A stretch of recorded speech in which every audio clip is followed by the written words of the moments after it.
Have you ever met one of those people who just can't be stopped? It's like they're unstoppable. Yeah, I have. Me too. What's their mystique? Nothing stops these people. Don't stop. Welcome to Mission Unstoppable with Coach Frankie Picasso. You're about to meet some of the most amazing people. Stop. Don't stop. They've accomplished their goals despite insurmountable odds. They beat adversity, physical hardship, and traumatic events, and emerged triumphantly. They're people just like you and me, and they're winners. Are you unstoppable? Here's Frankie to show you how. Hey there. Well, welcome to Mission Unstoppable. I hope you're having a fantastic day. Today, we are going on another Mission Unstoppable, back to 1997, to a time when life began to derail for my guest. A bad choice left him jobless. A few more left him penniless. But being at the wrong place at the wrong time was about to put him in jail for the rest of his life. But that didn't happen. Why? Well, because a father's love for his son, coupled with some courage, wit, and a good dose of bravado, helped my guest, David P Perlmutter, escape sunny Spain and a Spanish jail back home to the best place on earth, Britain. Welcome, David. How are you? I'm very well. How are you doing? I'm doing fantastic. I want to say that your book was just fantastic. I mean, you really have a great voice for writing, Wrong Place, Wrong Time. And it's been out now for how long? It's been out for about 3 years now. And yeah, it was a big, obviously, part of my life. And it was a huge part of your life. Yeah. And I want to commend you for your honesty. For the folks who are listening, we're going to talk a lot about what's in the book. But I have to tell you that it's not an easy thing to do, to lay your soul out for other people, all your dirty laundry. And you did a really great job of it. And, we still, as we're reading, go, you're 27. We can understand, I remember those days. It's a long time ago. It does. Yeah. Now you're a father of 4 and a grandfather of how many? I've got one. One? Can't have any more. No. Father of 4, ranging from, my eldest is going to be 22 very shortly. Oh, okay. 20-year-old, 19-year-old, and a 6-year-old. Oh, my goodness. Wow. And a 10-month-old grandson. So, isn't that great? Yeah. So life is good. Well, yeah. I want to go back. Your family, mom and dad, they had 5 kids? Hold on, is that right? Yes, indeed. I always have to count. Gary, Stewie, Johnny, Bobby, Gary, Susan. Yes, 5 included, not 6 including me, obviously. 6 including you. Yes. And you fell where on the scale? Where were you? I was the second youngest. I'm actually a twin, but okay. And my twin John, who actually designs my book covers, he was 5 minutes earlier than me. So I'm second bottom. Second bottom. And you are you identical twins? No, we're not. No, the older we're getting, actually, we possibly are getting more alike. But no, different. I had twins too. It's kind of fun. Yeah, I got a boy and a girl. And you born again? Oh, okay. Age difference? 5 minutes. 5, same here. So yeah. Common. He was first. He was second. Yeah, it's kind of fun. I'm sure it is. That's a lot of kids. Yeah, a lot of kids, young kids at the same time. Wow. You had a special relationship. It seems like you had a really good, close relationship with your siblings, your sister and your brother. We still do. I mean, we still sort of see each other every Monday evening. Oh, John, Stewie, Bob, Robert, and myself, we play table tennis, ping pong every Monday evening. So we are a very close-knit family. Always have been. I love that. That's great. That's great. So I want to go back to let's start with the book Wrong Place, Wrong Time. You were 27 years old.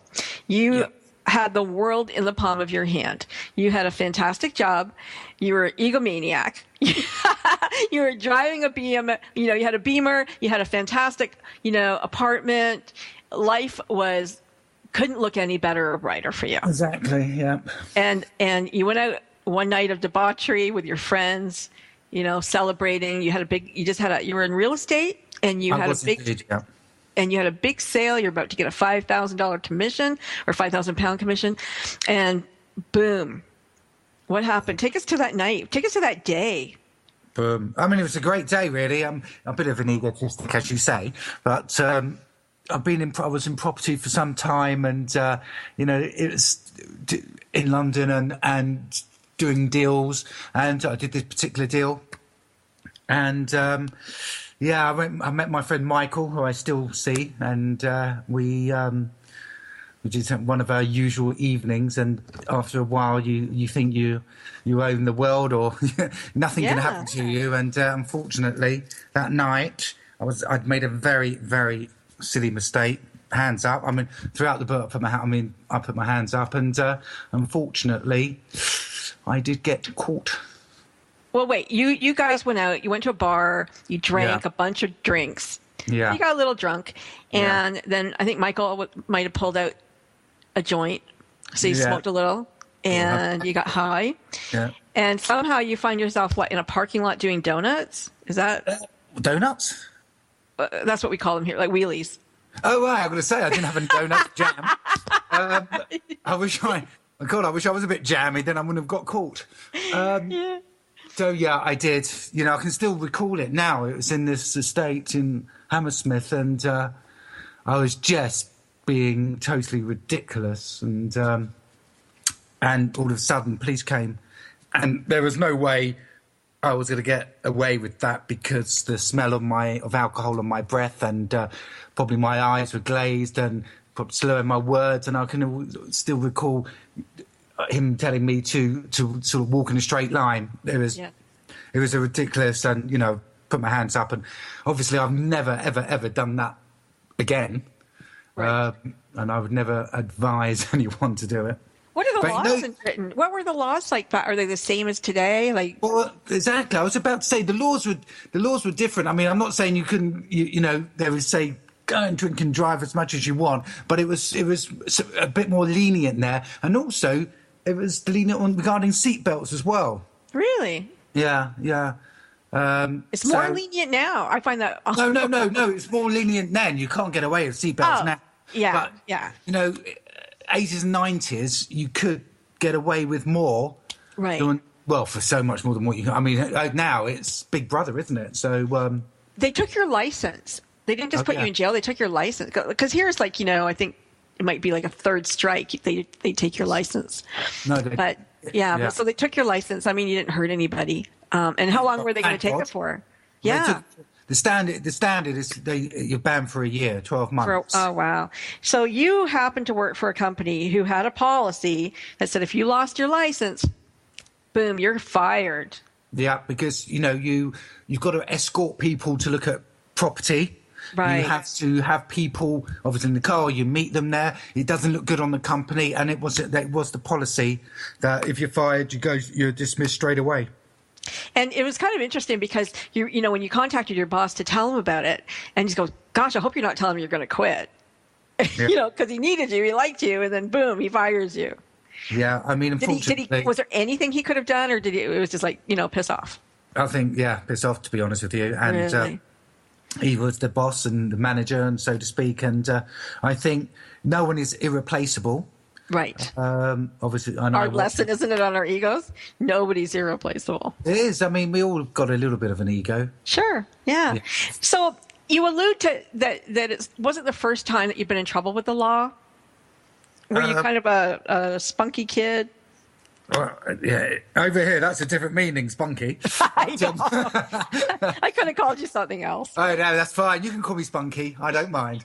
It was a bit of a hellraiser. To be honest with you, and was your twin like that too? No, that's why we're so different. We were so different that I think I was the black sheep of the family. Okay. And I just sometimes, I mean, to be honest with you, I mean, as the title says, I did get in sometimes in the wrong place, at the wrong time, or I attracted trouble, not violence or anything like that. I'm the biggest chicken going. I prefer to walk away from violence. That's one thing I've never got into at all. I just, make silly mistakes. Sometimes don't think. Sometimes I get influenced. But yeah, there was some time when So bad judgment. bad judgment as well. Absolutely, absolutely. Learned the hard way, but a lot of it, self-inflicted. Were you the kid that got kicked out of school for smoking or something?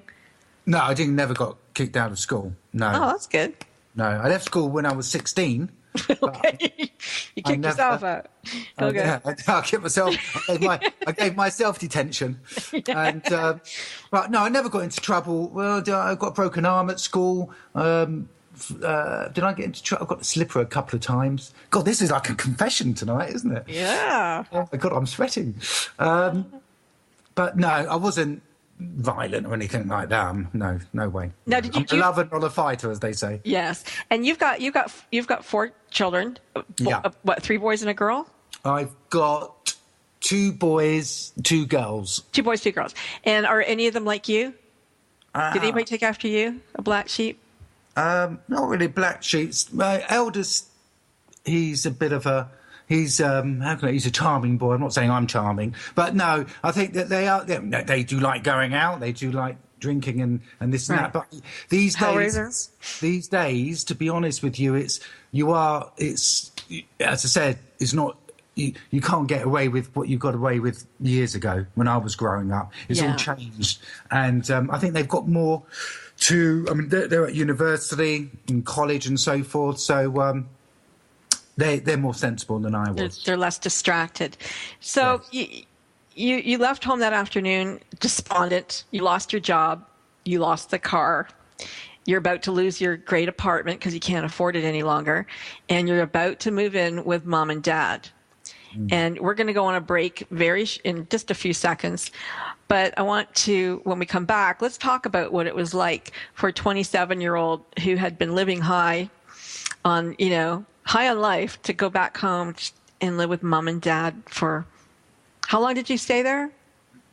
Couple of months, to be honest. Couple months. Yeah. I mean, but we can go through that when we get back, if you like. Yeah. We're going to do that when we get back. We have a riveting tale for you, a gripping tale. It's a true story, a true tale. So do not go away. Stay tuned, stay close, because you are not going to want to miss what happened to David next. And if you don't want it to happen to you, pay attention. That's right, don't stop listening. Mission Unstoppable with Coach Frankie Picasso will continue right after these messages. Stop. Is there more living for you to do? Yes. Start living inspired. Be here for Living Inspired with Tricia Goyer, Thursday afternoons at 4, 3 p.m. Central on TogiNet.com. Tricia will dig deep into topics that matter most to women, inspiring women to make a change in their own lives and to make a difference in the world, and maybe even deep within their own hearts. Tricia is a wife, mom, speaker, family expert, and author of 24 books. For more information on Tricia and Living Inspired, go to her website, TriciaGoyer.com. That's TriciaGoyer.com. Tricia's vision is to be the voice of hope and possibility for women of all ages. Her intention is to serve ordinary women by encouraging extraordinary things with God's help. Tricia expresses real life, real hope for real women. Is there more living for you to do? Yes. Start living inspired. Living Inspired with Tricia Goyer. Thursday afternoons at 4, 3 p.m. Central on TogiNet.com. Harvey Mackay, author of the best-selling book, Use Your Head to Get Your Foot in the Door, includes job search secrets no one else will tell you. Harvey is a true ideopraxist. That's a person who puts ideas into practice. Harvey admits landing the right job can be more difficult than the job itself. And successful people can't have pornophobia. That's the fear of work. But in these economic times, it can be a necessity to make money any way you can. What's a word for using any means to make money? Quomo de quunquais. So what's the best job to have? Will Rogers once said, the best job in the country is the vice president. All he has to do is get up every day and ask, how is the president? I'm Carolyn Davidson, and you can have fun challenging your words you never heard vocabulary with my new app, Too Funny for Words.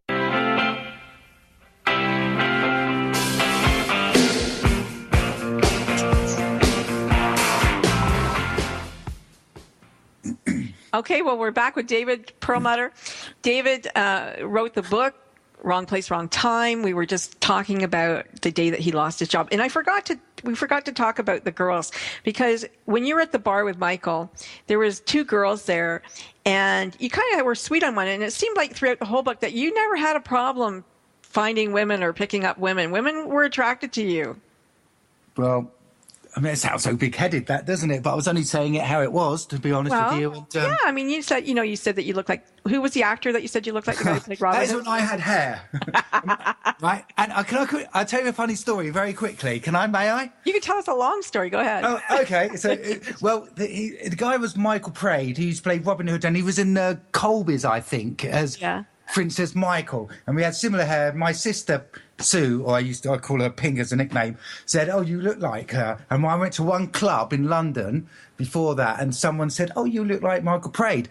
This is the truth. About a few months ago, I was we have a supermarket called Waitrose, and he was in there. He was in Harrow Weald. He was in there, and I do go up to people and talk to them. Sure. I'm like that. So I went up to him. I said, "You are in my book," and I showed him the book on his phone. He downloaded it. I said, "Look, I need to have a photo of you." So we took a photo, and I love marketing. I do a lot of cheeky marketing, and so I put it on Twitter that I met Michael Praed, who was in my book, and I added Waitrose in. They contacted me, the one who deals with their weekly newspaper, and they have a section in that newspaper called Behind the Tweet. Oh, wow. So I was in the newspaper of Waitrose Supermarket about Michael Praed, and it was just an amazing marketing opportunity. So does he look like you now? Oh, he's still got hair. I have, fortunately.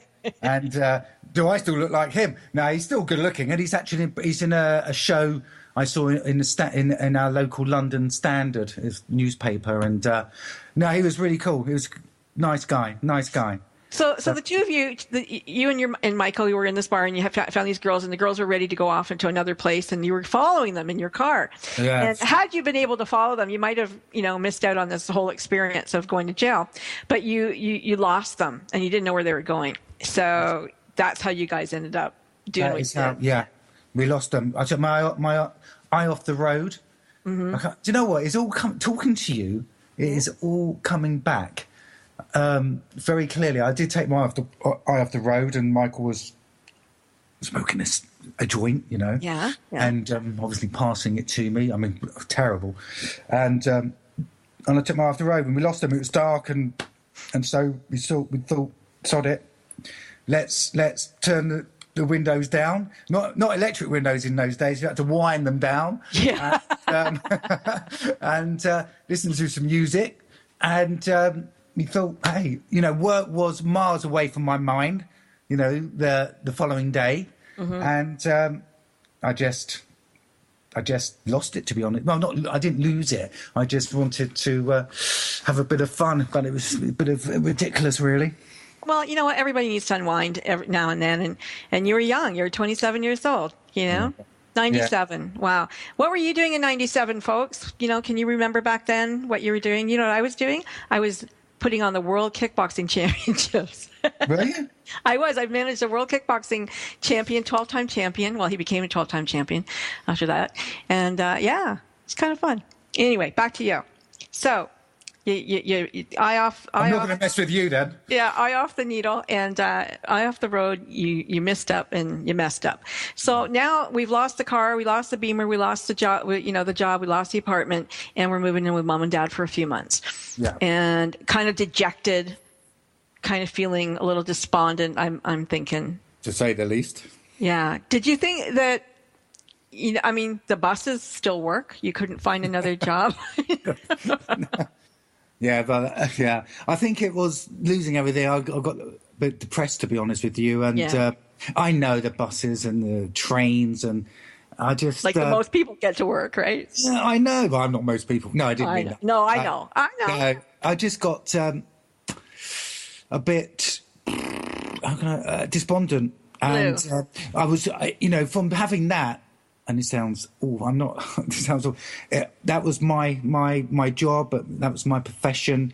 And I still wanted it, and I felt I wanted that back, and it did. I did get depressed about it. Yeah, I understand that. I can understand that for sure.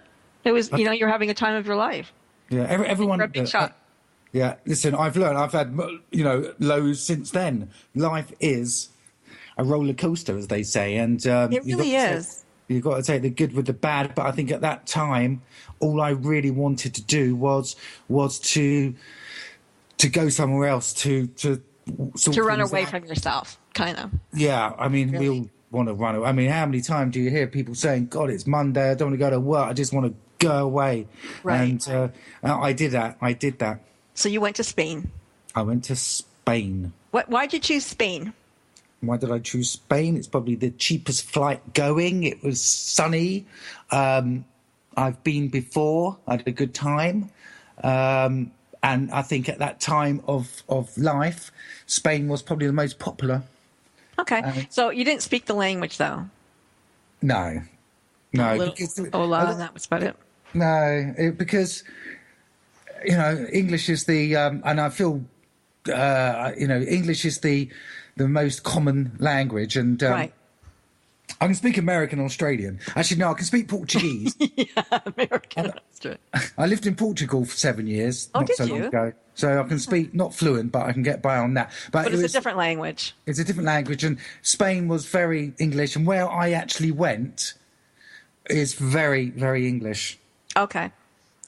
So you had a bit of coin in your pocket. You decided you land and you put yourself up in the best hotel you can find. Well, do you know what? After being on my mum's, mum and dad's second room, which was great, mum and dad unfortunately, my father's no longer with us, but my mum is just, even now, she's 80, works 3 days a week. She's amazing, absolutely amazing. And it was great, fridge full of food and their company, but I was getting frustrated and I was getting lower and lower, and I didn't want them to have my... I was not happy and the bad vibes, and I just needed to get away. Yeah. And I thought, I'm going to have a one night in a nice 5-star hotel, which is so typical me.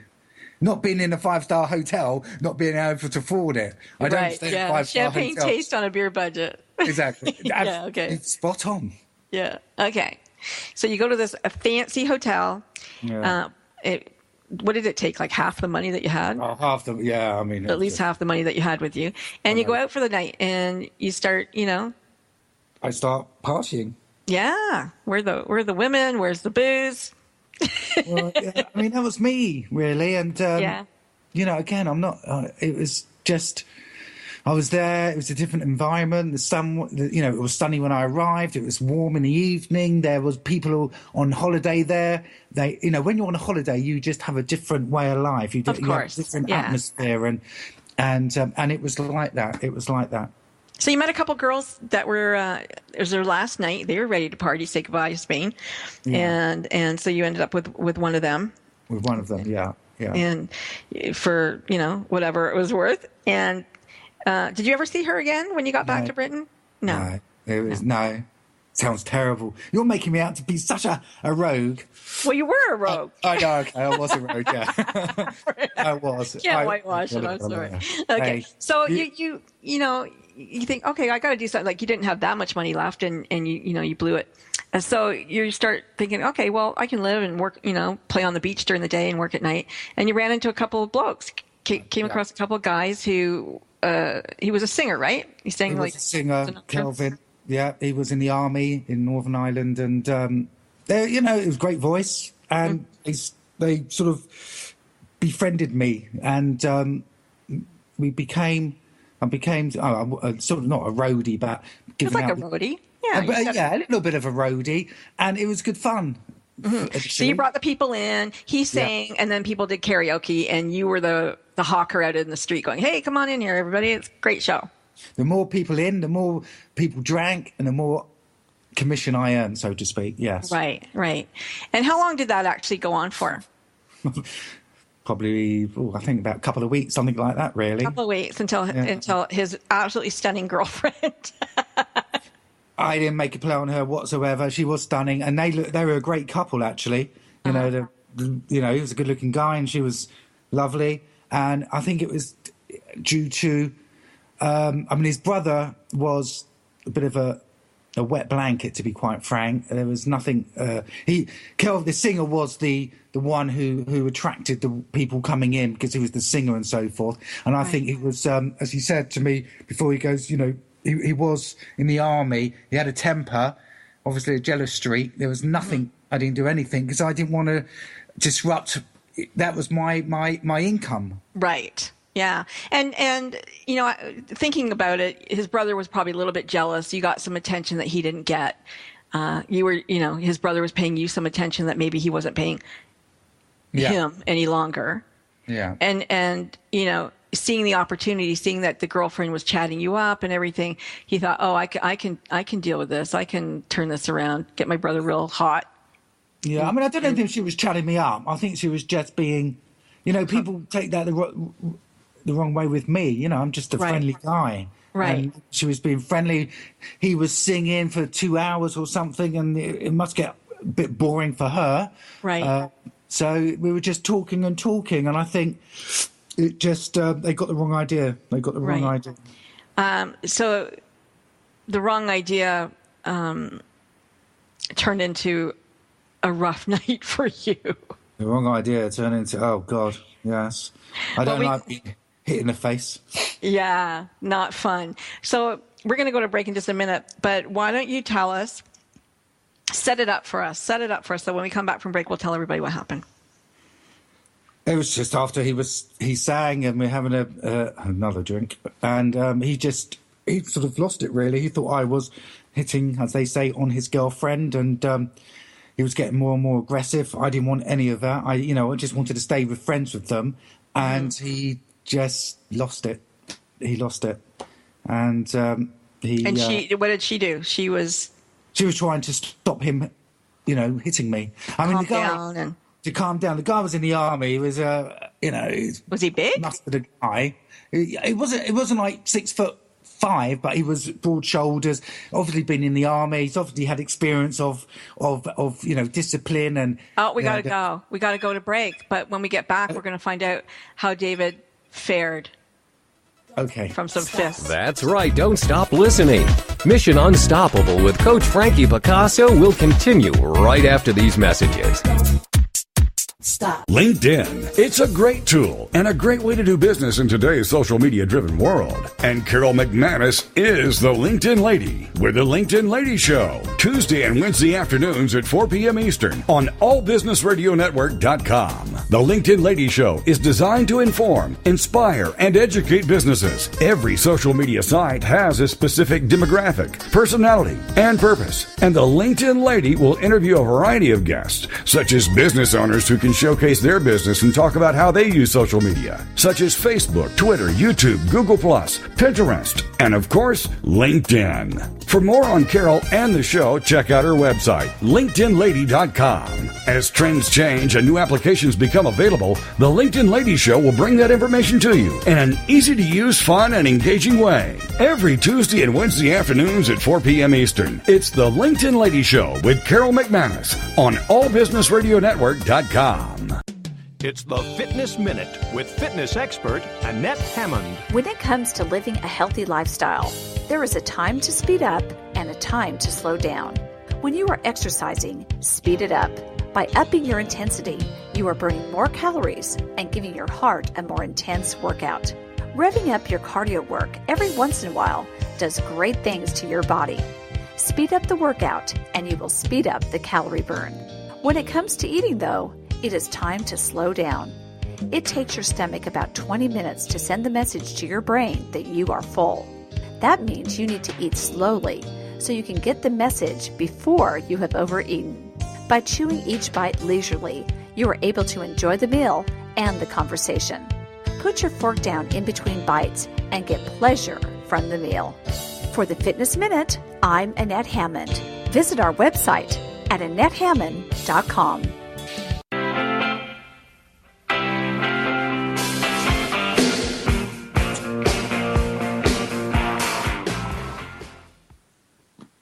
And you're back to Mission Unstoppable. I'm your host, Frankie Picasso, and my guest today is David Perlmutter. David wrote the book, Wrong Place, Wrong Time. We're talking to him about his book.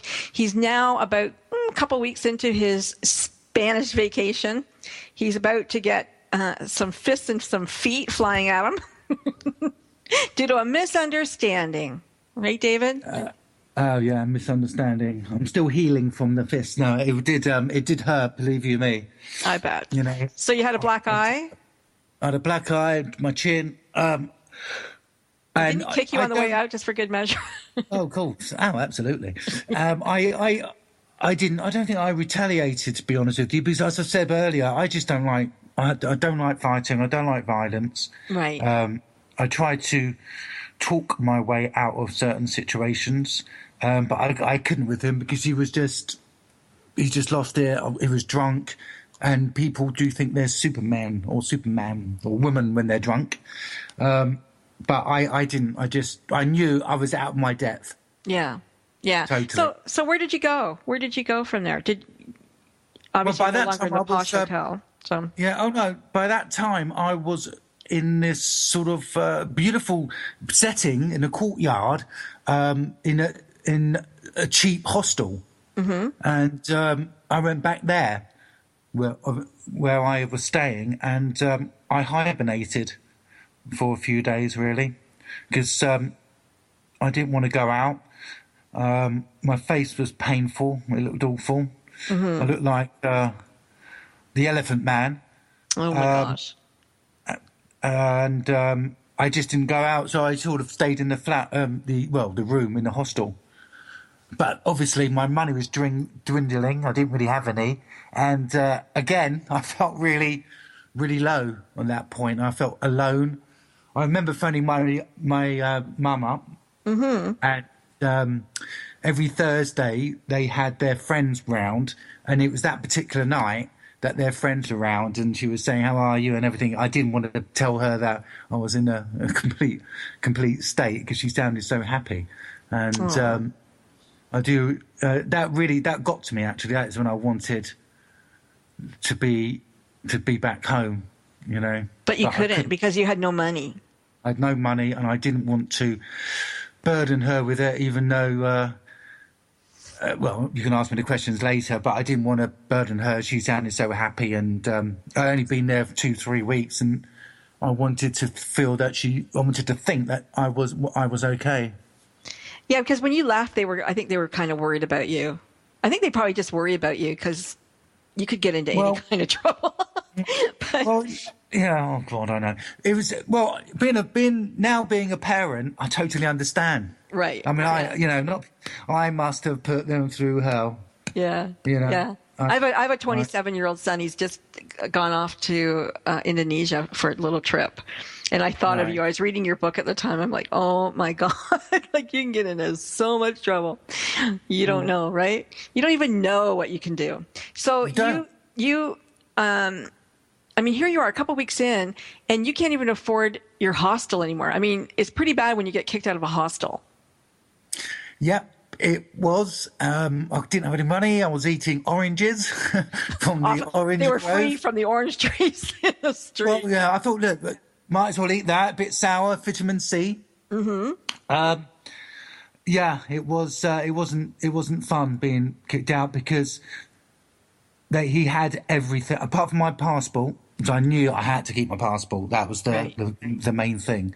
And he said, right, you're not having this. And I don't blame him, to be honest with you. No. You know, I couldn't blame him. It was his business. And, no, I've got no hard feelings towards him. I mean, if he's still alive, I don't know. It was totally my error of judgment. Yeah. Like, could you not, think of go to a restaurant working, bartending or dishwasher or anything, I went around. I tried after, and I looked. The thing is, my face didn't look particularly good with the black eye and so forth. Right. Yeah. Welcoming, and I, dishevelled, and they're not gonna. It was difficult. I couldn't. I tried, and they took one look at me and thought, "Who's this typical?" Not, I won't say that, but who's this English guy, overseas and so forth, and it was difficult. Why didn't you call your brother? I felt... Your twin. No, I know. I just felt... How can I put it? Embarrassed. Mm-hmm. I felt low. I've let the family down. Mm-hmm. Yeah. My pride as well, very much so. My pride. So, and I thought I could get, I'm the sort of person who is, I am a happy-go-lucky guy, mm-hmm. and I'm the sort of person who think, right, something's got to happen, something will happen. Something will happen. So you're an optimist. Yeah. So you did meet somebody. You met a couple. You met a girl and a guy. And she thought he was just his friend, but he had grander designs, or he thought he was more to her. But she liked you. Yeah. And I think I was just an escape route for her because he was just playing on to her and she didn't like it. And I think it was just an escape route for her, and it just went a little bit further. But lucky for you, because you got to eat. I did. I got to eat and had a shower. There you go. Clean clothes? She washed them. It was before I met her. I was sleeping on the beach. Yeah, and you met that guy. Do you know what? He will always be a memory to me. I always will remember this guy, tall, skinny guy with matted blonde hair, shoulder-length hair, with a beard, who was spaced out completely, with his dog, mm-hmm. saying he was the son of Elvis. I have never. It was just. Do you know what? You get one of those nights where you always will remember, and that's one of them because of the way he was and what he said he was and who he was, and he was American. From LA, Los Angeles. Okay. Yeah. The son of Elvis and his dog. The son of Elvis, and it was a very bizarre time. And his pot was really potent. Oh God. Especially on an empty stomach and the week, oh my word, absolutely. I love the part when, of course you guys are going to get the munchies, and the next day, you wake up on the beach and he goes, do you want to eat, you want a sandwich? And he pulls out a ham sandwich or something from his naps. I'm like, oh my God. He must have a stomach like a rock. Oh my, his fingernails were so black that I thought, I was thinking of one of my brothers, Stuart, actually, who would never have eaten that, and I had to because I hadn't had anything. And the thing is, I felt a bit bad taking it from him, but he said, no, go on, man, you have it. And he offered me another one. And I said, no, one's enough because he needed it. And it was good of him to give me that. But, it was one of those things where you do anything for some food. Yes. Well, and then you what was her name? I'm sorry, I forget her name. Girl. Rosa. Maria? Oh, Rosa. Yeah. So Rosa. you meet up with Rosa, and she invites you to a party on a boat. Yeah. And this is where it was in a bar, which was on the marine. Oh, okay. A bar in the marine. There were yachts around and so forth. Okay. And she seems like she really took a shine to you and had, very kind of maternal instincts towards you. Yeah, she was lovely. I won't deny that. She was she was very, very nice. And why do you think that was? Why do you think that she lived there. She was native. Like to sympathy of me. Not just you, but this other guy. Like why couldn't she have gotten away? Met anybody. She didn't have to take homeless people in. I don't mean that in a cruel way, but you know what I mean? Yeah. It's like she collected puppy dogs or something. I don't know. Maybe. I don't know. Maybe I was just a good lover. No. Yeah, maybe. I was... maybe. You never know. Listeners, what do you think? No. I don't know. Maybe it was... you meet someone different. Uh-huh. I wasn't your stereotype Marbella rich kid, that sort of thing. I was genuine, which I am. Right. You are. And she, we took a shine, and you never judge a book by its cover. You know that. Right. Okay, so she invites you to this event, and hey, you're you need a good meal. So you went, and there was really tapas and all sorts of wonderful food around and drinks around, and you partook.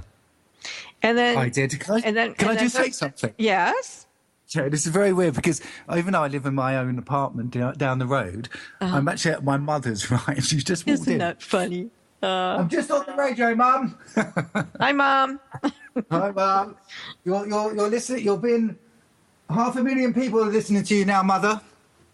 Yeah, absolutely, Mum. She wants to come on. Sweet. She can come on and say hi. So, yeah, this is where it gets really good. So you're, okay. Oh, but we only got 2 minutes to break. Oh, okay. Well, we don't want to say too much, but we got to finish the whole story. So you, her friend, the friend that didn't really like you, the friend that was a little jealous of you, shows up at this party uninvited. Yeah. And so you decide that you're just going to take a little stroll, let them figure it out. You didn't want to get into an argument. That's right. So where did you go? I said I left. You left. I left them. Sorry, it won't be long, Mum. How inebriated were you? Pretty. Yeah. Pretty, and it was good fun actually. I wasn't totally. Well, I was, and I took some beer with me and some bottles with me, but I just wanted to get away because he was just getting on. He was just getting on my nerves, to be honest with you. He was calling me names and. I'm sure he wanted to hit me, and to be honest, as I say, I didn't want to get into any more trouble, believe it or not. And that is why I walked away. Okay. Can you walk around with bottles of beer on the street? Well, then, yeah. Oh, yeah? Absolutely. In European places. Yeah. Absolutely. You can still do it now. Wow. Over here, you're not allowed to leave your front lawn with an open bottle. Wow. Yeah. I mean, I have been to Canada, America. Yeah, same, kind of. Yeah. Okay, so you're putting a bit of distance between you and Rosa and her friend. You're gonna let them figure it out, and you're walking, and we've got 30 seconds or less, and there is smoke. There's a fire, and like anybody, most rubberneckers, you start to walk towards it, going, "What the heck is that?" And we're going to be right back. So do not go away. Do not leave your seat. Do not leave this radio because you're going to want to know what happened next. Don't stop. That's right. Don't stop listening. Mission Unstoppable with Coach Frankie Picasso will continue right after these messages. Stop. Secret Cuisines and Sacred Rituals is a quest, a place, and a feast. Join host Vilasi Venkatachalam every week to explore myths, mystique, old medicine, and brilliant modern solutions through a dazzling kaleidoscope of cuisines, cultures, and cures. This is the place where tribes gather, strangers and familiars, to be memory keepers and makers of our evolving, enduring, evergreen, spoken legacy of wisdom and ingenuity. In Velasi's words, when we do old things in new ways and new things in old ways, we paint with an inspired palette, weave our own healing traditions, and become our own guru. Vilasi is a troubadour of secret cuisines and sacred rituals. She collects stories of wisdom, ingenuity, and grit.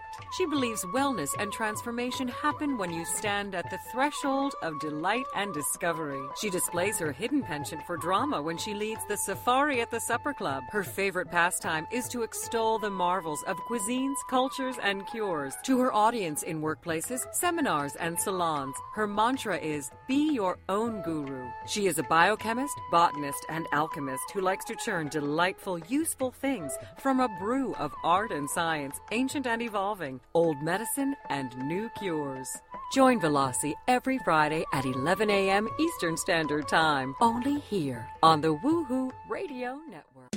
It's the Fitness Minute with fitness expert Annette Hammond. Eating fruit and vegetables every day is smart and so beneficial.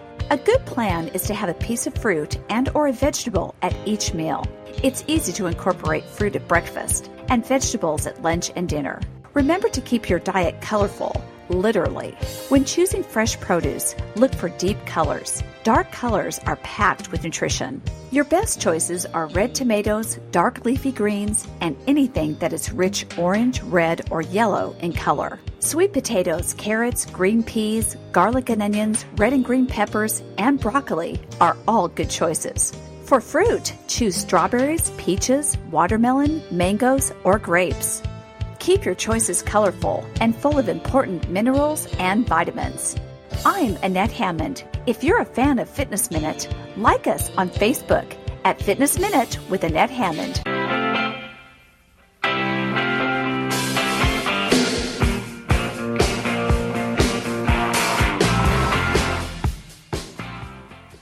Hey, you're going to get a gift and be treated for sticking around, because we're coming to the end of David's story, and this is where it really gets juicy. This is where he really was at the wrong place at the wrong time. So, David, you come up upon a building. It's on fire.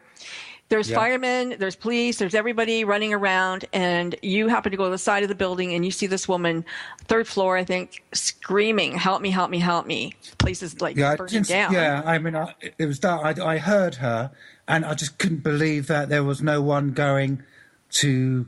She couldn't get back into the hotel room. She was on the balcony, and there was just no one around. And yeah, I was champagned up and so forth. Sure. And you decided to climb up. Hey, I felt I had nothing to lose, really, at that time. And so I climbed up, a bit scared of heights, but I don't think I would have done it sober. Was it like a drain pipe that you climbed up?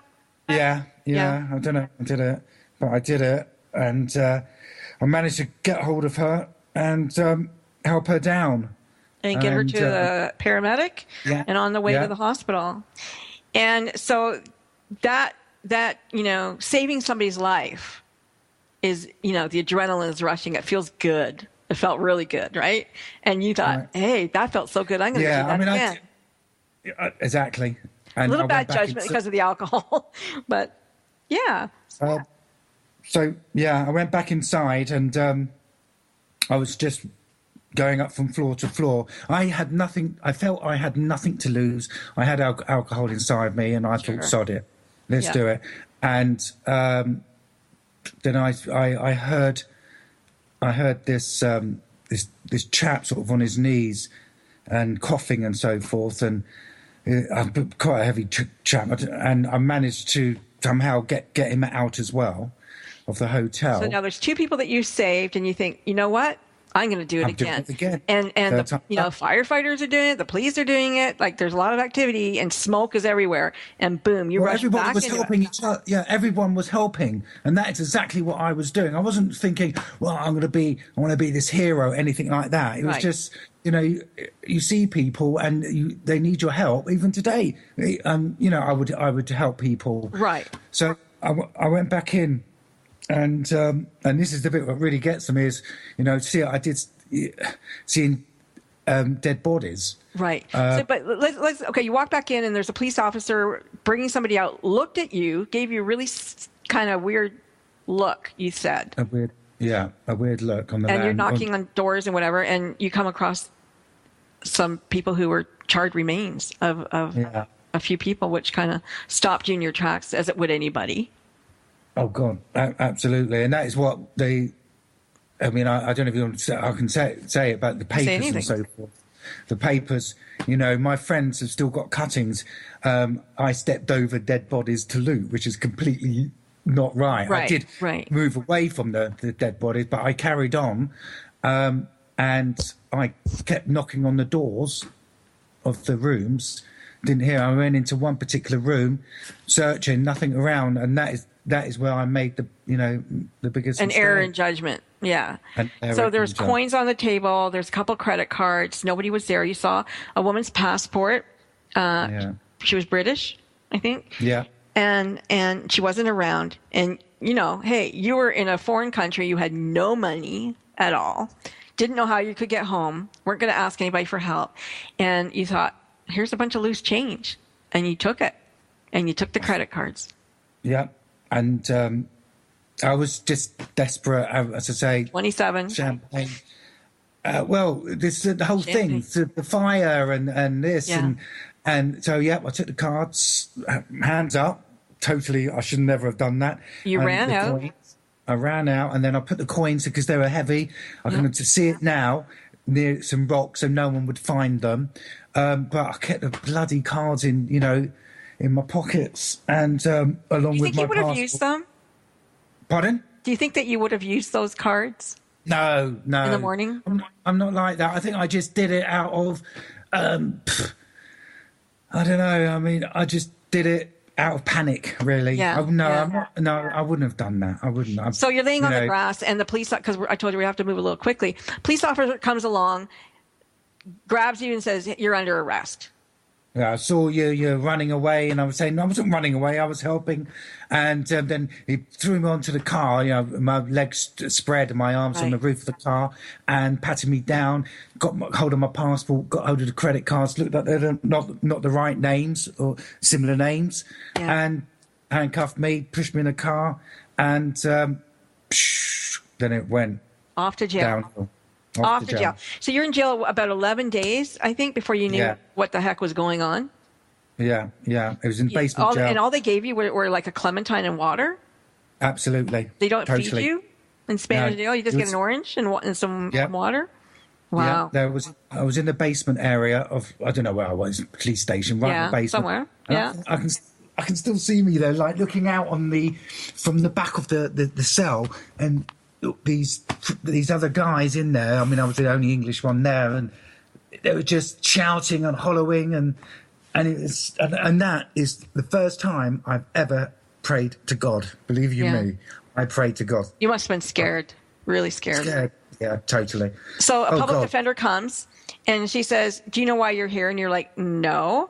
And she tells you that you are charged with starting the fire and arson and murder, homicide.